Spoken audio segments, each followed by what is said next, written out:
কপট সাধনাও ভালো, কিন্তু কেন? অপূর্ব গল্পের মাধ্যমে বোঝাচ্ছেন ঠাকুর শ্রীরামকৃষ্ণ। ঠাকুর বলছেন, এক জেলে রাত্রে এক বাগানে জাল ফেলে মাছ চুরি করছিল। গৃহস্থ জানতে পেরে তাকে লোকজন দিয়ে ঘিরে ফেললে। মশাল টশাল নিয়ে চোরকে খুঁজতে এলো। এদিকে জেলেটা খানিকটা ছাই মেখে একটা গাছতলায় সাধু হয়ে বসে আছে। ওরা অনেক খুঁজে দেখে, জেলে টেলে কেউ নেই, কেবল গাছতলায় একটি সাধু ভস্মমাখা ধ্যানস্থ।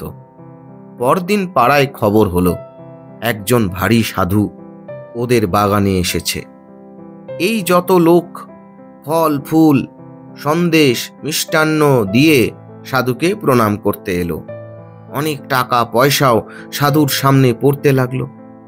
জেলেটা ভাবলো, কি আশ্চর্য, আমি সত্যকার সাধু নই, তবু আমার উপর লোকের এত ভক্তি।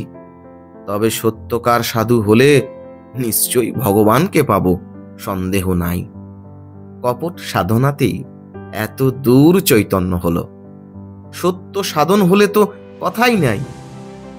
কোনটা সৎ কোনটা অসৎ বুঝতে পারবে।